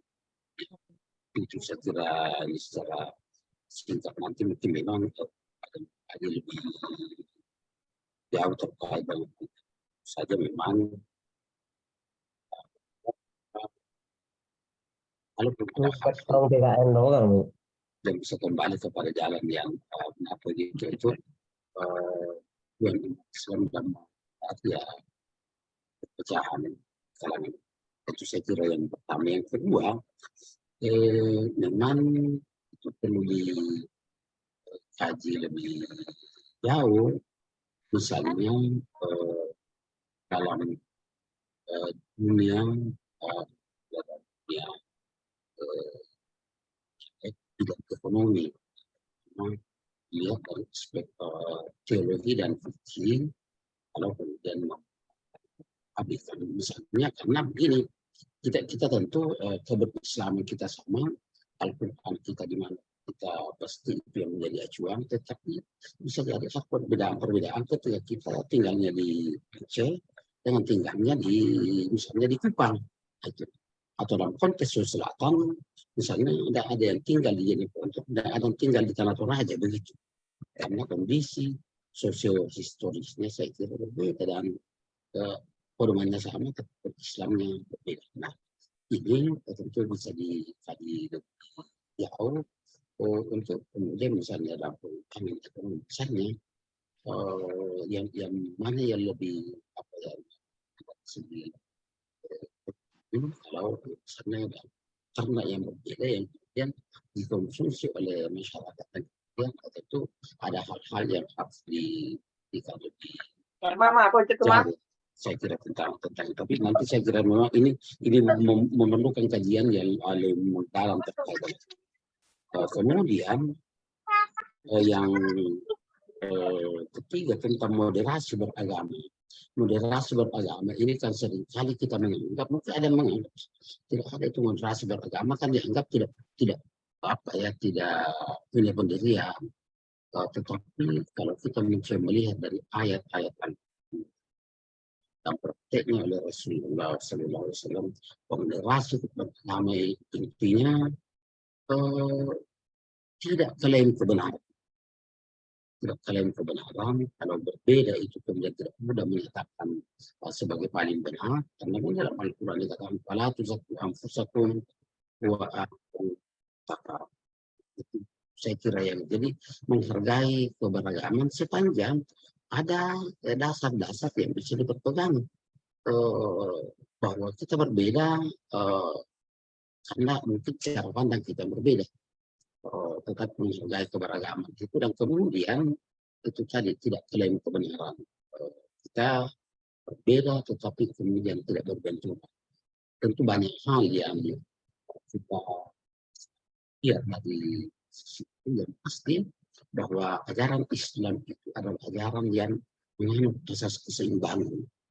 Keseimbangan antara dunia dan akhirat, keseimbangan antara jasmani dan rohani, dan dalam berbagai aspeknya. Dan umat Islam juga itu adalah umat al-wasatan, umat yang selalu harus berada pada posisi menengah untuk melihat berbagai aspek yang ada di sekitarnya, menjadi saksi atas kebenaran. Saya kira di situ persoalan di sekitar moderasi itu terutama bagaimana kita melihat perbedaan-perbedaan itu. Karena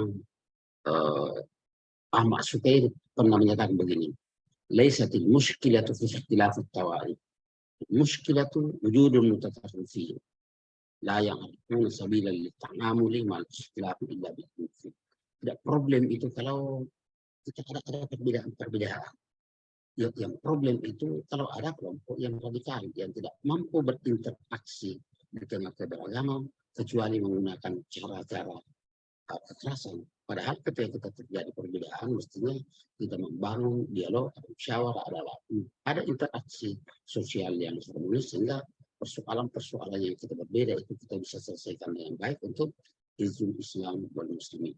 Saya kira itu saja yang saya bisa berikan penjelasan secara singkat. Terima kasih. Assalamualaikum warahmatullahi wabarakatuh.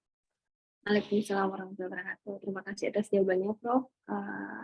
Ada tambahan, saya persilahkan juga kepada Bapak Dr. Muhammad Saim untuk menjawab. Ya, sebetulnya jawaban guru kita, Profesor Ghalib, itu sudah sangat komprehensif. Saya nambah dikit aja. Pertama, memang perdebatan sebetulnya jumhur ulama mengenai daging babi itu ya sudah sharih eksplisit dalam Al-Quran. Hurimat alaikumul maitatu wad-damu wa lahmul khinzir wa ma uhilla li ghairillahi bih. Jadi itu diharamkan atas kalian darah, makan darah, kemudian bangkai, kemudian daging babi dan hewan yang disembelih bukan atas nama Allah. Ya, jadi sudah jelas eksplisit di situ.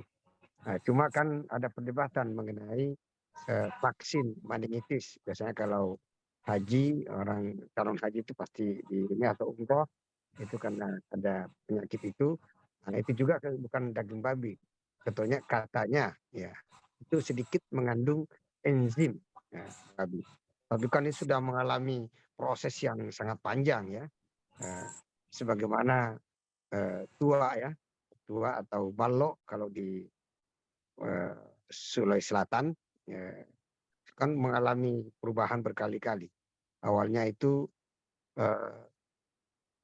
air nira yang menjadi cikal bakal gula merah, gula aren. Itu kalau beberapa hari itu jadi cuka itu. Lama dulu itu bisa memabukkan. Itu kan haram itu. Setelah itu lama sekian hari itu menjadi cuka. Ketika menjadi cuka itu sudah tidak memabukkan lagi, itu jadi halal. Ini juga kemarin ada perdebatan mengenai nabiz ya. Nabiz itu semacam minuman anggur, tapi itu diperdebatkan oleh Badan Penjaminan Halal di Kementerian Agama. Saya tidak tapi ingin saya sampaikan bahwa itu sudah jumhur ulama, kesepakatan ulama mengenai keharaman daging babi. Yang lain masih diperselisih.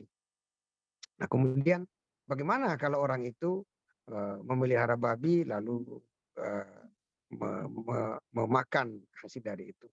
Sesungguhnya saya tidak menganjurkan, Pak. Jadi kalau masih ada pekerjaan lain, carilah pekerjaan yang itu kan dalam ayat Al-Quran kan memberi kita keleluasaan untuk mencari pekerjaan yang ini. Saya tidak, kecuali kalau umpamanya apa yang dialami oleh saudara kita yang kebetulan bekerja sebagai ibu rumah tangga ataupun domestik di berbagai daerah. Saya pernah ke Hong Kong 2011 dan di situ ada 150.000 tenaga kerja Indonesia dan mereka kalau kebetulan majikannya itu adalah makan babi, nah maka mereka setiap hari terpaksa memasak ataupun mencuci daging babi. Tapi mereka selalu karena Muslim mereka melakukan syafi'i pula ya, mencuci tangannya dengan membasuh 7 kali dan salah satu dicampur dengan tanah. Ini menjadi problem belakangan karena mereka bawa pasir, lama-kelamaan itu wastafelnya tersumbat ya, karena banyak sekali pasir masuk. Itu terkait dengan fikih imigran, ya, bagaimana posisi ini. Tapi kalau memelihara babi, saya tidak menganjurkan itu. Carilah pekerjaan yang tidak memberikan maslahat kepada kita dan tidak itu. Mengenai kalam Muhammad, pernyataan Panji Gumilang, sebetulnya kalau kita lihat berbagai pandangan seperti Fazlur Rahman, nih Kak Saleh Muda itu senang sekali Fazlur Rahman. Kalau kita baca dalam bukunya Islam, di situ ada salah satu pembahasan tentang Al-Quran dan juga tentang Muhammad. Dan nyata-nyata Fazlur Rahman itu menyebutkan itu bahwa sebagian ayat Al-Quran itu bisa dikatakan sebagai perkataan Muhammad, the word of Muhammad. Ya, jadi kalamu Muhammad. Ya, kalau kita kan secara jumhur ulama, Al-Quran wa kalamullah. Al-Quran itu adalah kalam Allah al-munazzal ila Rasulullah Muhammad SAW yang diturunkan secara bertahap kepada Rasulullah SAW. Itu pakem definisi itu. Jadi, cuma Fazlur Rahman konon kabarnya setelah menerbitkan bukunya ini di demo di Pakistan dan bahkan juga tukang cukur pun ikut mendemo beliau dan akhirnya beliau hijrah ke Chicago atau Amerika Serikat. Nah, itu dalam satu pernyataan ini. Jadi memang sensitif isu ini. Terlepas dari ini sudah ada pernyataan Profesor Sahirul Sasudin. Itu saya pikir boleh juga itu kita baca-baca di media pernyataan Profesor itu. Dalam perdebatan teologi ilmu kalam ini biasa sekali. Cuma karena mungkin diucapkan oleh seorang kiai di pondok pesantren sehingga itu menjadi isu sensitif. Kalau perdebatan akademik ilmiah ini biasa. Tapi bagi saya ya kalau ini Al-Quran tidak usahlah kita berdebat seperti ini. Yang terpenting bagi kita adalah bagaimana memahami Al-Quran itu sendiri. Saya ingin mengutip pendapat Profesor Farid Ishaq, itu muridnya Fazlur Rahman. Beliau nulis sebuah buku The Quran, The Short Introduction, Al-Quran sebagai sebuah pengantar ini. Jadi beliau membagi-bagi orang yang memahami Al-Quran. Ada yang mengatakan, pertama ada deep and critical lover. Ada orang membaca Al-Quran, tetap mencintai Al-Quran dan tidak kritik terhadap Al-Quran. Seperti orang-orang di kampung, orang tua kita orang kampung tidak paham Al-Quran, tidak tahu terjemahnya, tapi selalu mencintai Al-Quran. Tidak kritis tapi mencintai Al-Quran. Di rumahnya dipasang ayat kursi, surah Al-Fatihah, surah Alam Nasrah, dan sebagainya. Itu mencintai Al-Quran. Meskipun kalau kita tanya apa artinya, itu dia tidak ngerti. Tapi mereka itu the uncritical lover. Ada secularly lover. Ada orang mencintai Quran, tapi dia seorang sarjana. Ya, seperti Fazlur Rahman, Pak Quraisyihab, Prof. Galib, ya. Itu semua beliau sebagai sarjana yang sekaligus sangat mencintai Quran. Dan seterusnya. Inti yang saya sampaikan adalah masalah umat Islam itu adalah bukan perdebatan seperti yang disampaikan oleh Panji Gumilang. Itu abad tengah itu. Ya, udah selesai pembahasan itu. Pembahasan kita bagaimana kita bisa memahami Al-Quran pelan-pelan satu ayat dan kita bisa mempraktikkan spirit atau ajaran Al-Quran itu sendiri. Itulah tantangan umat Islam hari ini. Ya, kalau kita mau melayani lagi Pak Syekh Panji Gumilang, apakah Quran itu kalamullah atau kalam Muhammad, ini kita kembali ke perdebatan abad tengah. Kita setback gitu. Tapi bagi saya ya saya ikut umpamanya pendapat seperti ulama-ulama kita bahwa masalah utama kita hari ini adalah bagaimana memahami Quran dan mempraktekkan ajaran-ajarannya. Bukan perdebatan apakah Quran itu kalam Muhammad atau Quran itu kalamullah. Sudah clear. Nah, kalau kita belajar ushul fikih itu sudah clear itu. Itu adalah kalamullah dari surah Al-Fatihah sampai An-Nas, Tauqifi, kemudian Al-Munazzal kepada Rasulullah sallallahu alaihi wasallam. Kemudian terakhir adalah mengenai moderasi beragama. Nanti Dr. Mansur nanti saya kirimi bukunya, Pak. Waktu itu saya masih di Litbang, saya PLT Litbang waktu itu, baru kita mencetak 2 buku. Sekarang sudah banyak sekali bukunya. Ada buku putih moderasi beragama, ada buku tanya jawab. Nah, itu penting itu, tanya jawab moderasi beragama. Intinya adalah lahirnya moderasi beragama dan sudah dipertegas dalam rencana pembangunan jangka menengah 2020-2024, bahkan nanti sudah disusun lagi untuk 2025-2029. Itu sedang kita usulkan ke Bappenas. Salah satu program prioritas Kementerian Agama dan lembaga adalah moderasi beragama. Moderasi beragama ada 2 hal yang perlu kita ketahui bersama. 1, bukan pesanan asing. Jadi tidak ada yang pesan-pesan, tidak ada hubungannya dengan pesanan asing. Jadi yang kedua, tidak melemahkan akidah. Jadi gerakan itu bukan dalamnya. Tetapi secara kita baca survei-survei, baik dari Al-Farah Institute, survei-survei PPIN UIN Saidullah Jakarta, memang menunjukkan bahwa mahasiswa kita, siswa kita, guru-guru kita, dosen-dosen kita, itu juga banyak yang mengalami intoleransi. Bahkan sampai kepada radikal itu dalam paham keagamaan. Pokoknya ada anak-anak tidak mau hormat kepada bendera.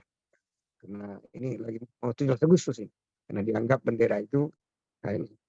Ada juga kalau kita baca Khalid Abdul Fadal dalam bukunya Speaking and God Names, itu berbicara atas nama Tuhan.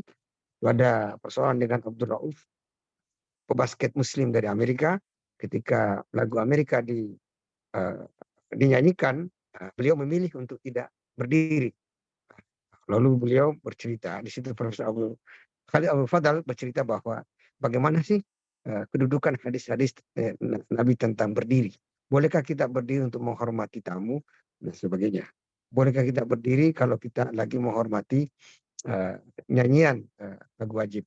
Termasuk kalau kita di Indonesia, setiap lagu Indonesia Raya dinyanyikan pasti semua hadirin silakan berdiri. Itu juga dijelaskan dengan sangat itu, dan ternyata Rasul itu membolehkan kita berdiri. Nabi sendiri praktek berdiri kalau ada tamu yang dihormati. Itu dalam hadis-hadis sahih. Sehingga saya setuju dengan yang disampaikan Prof. Galip bahwa untuk memahami Islam sejatinya memang kita pertama memahami mengenai Al-Quran.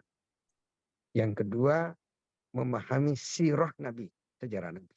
Kita ini umat Islam yang sudah berpuluh-puluh tahun berislam, tapi barangkali memang bacaan kita terhadap sirah Nabi, biografi Nabi masih sangat terbatas. Oleh karena itu kita agak sulit berdebat bicara tentang Islam kalau kita tidak membaca sirah An-Nabawiyah ataupun biografi Rasulullah SAW.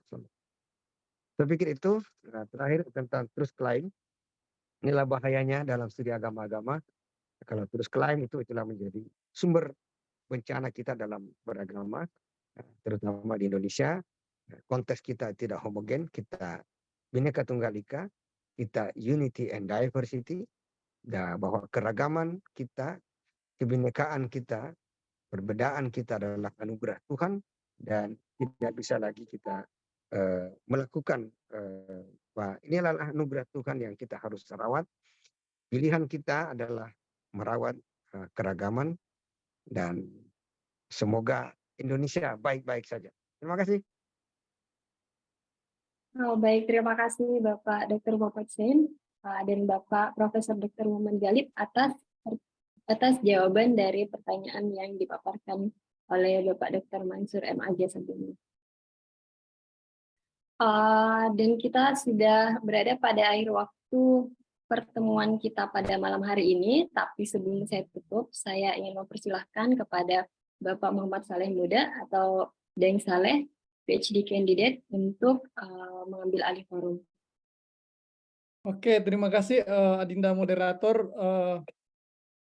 dan tentu salam hormat kepada dua guru kita hari ini. Sangat mencerahkan, sangat mencerdaskan, dan saya kira sepakat ini adalah ilmu-ilmu yang mahal yang tentu tidak mudah kita dapatkan. Karena itu saya termasuk orang yang sangat antusias untuk mengikuti kajian-kajian dari pembicara hari ini. Bapak Ibu yang saya hormati, kesan saya bahwa dua pembicara ini adalah betul birokrat. Profesor Muhammad Galib ini guru kami, itu adalah direktur pasca sarjana UIN Alauddin Makassar, tetapi beliau itu punya basic pembacaan itu yang sangat luar biasa tentang ahlul kitab. Ya, yang kedua Dr. Muhammad Zain, kita udah tahu bahwa beliau adalah salah satu direktur madrasah di Kementerian Agama, dan kita berharap beliau nanti jadi dirjen di Kementerian Agama. Tentu sekali lagi juga pemahaman saya bahwa beliau adalah orang yang sama Profesor Galib, mengikuti tradisi Profesor Galib itu kuat pembacaan dan terus mengikuti yang namanya perkembangan Islamic Studies.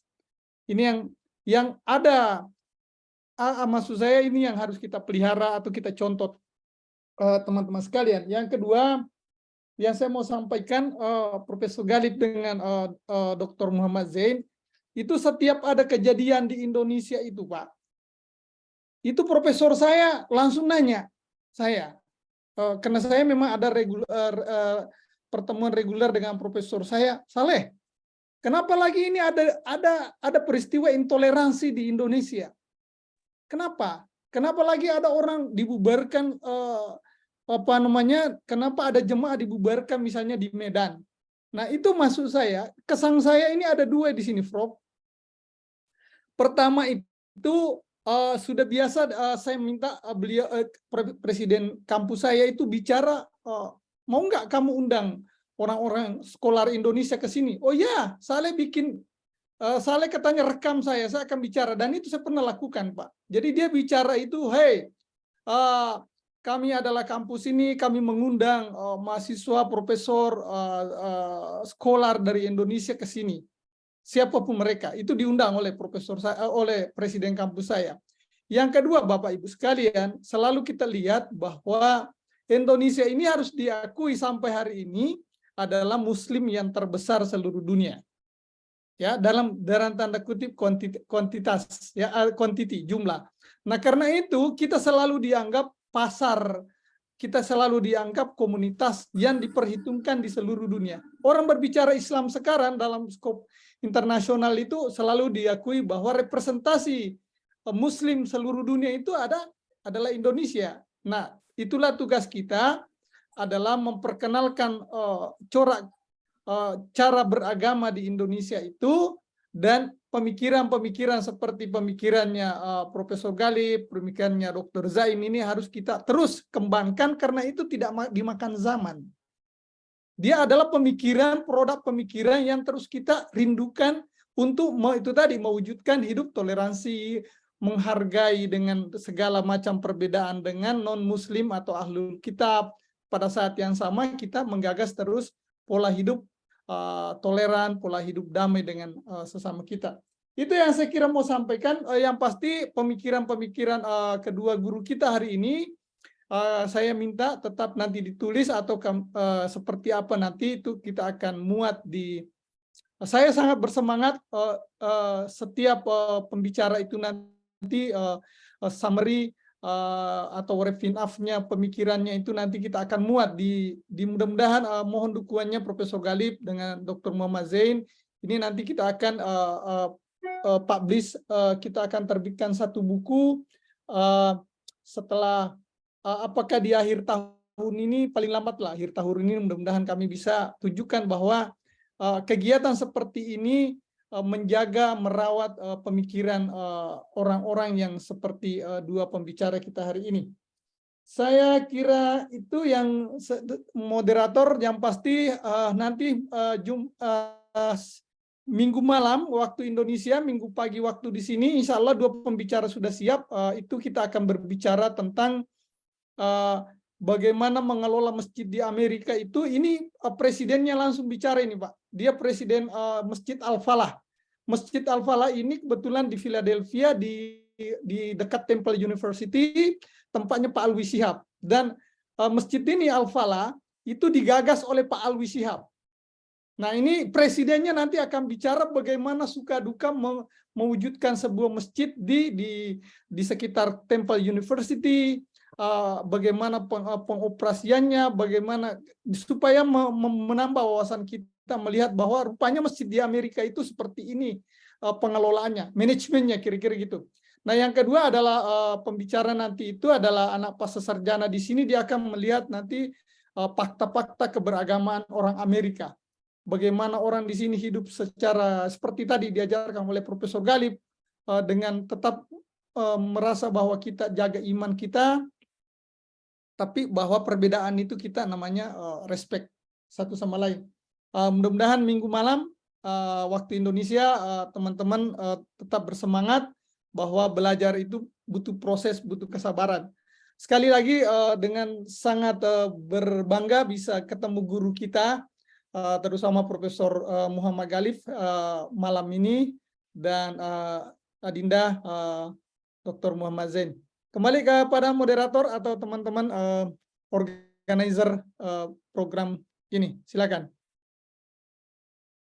Baik, terima kasih Bapak atas speech-nya.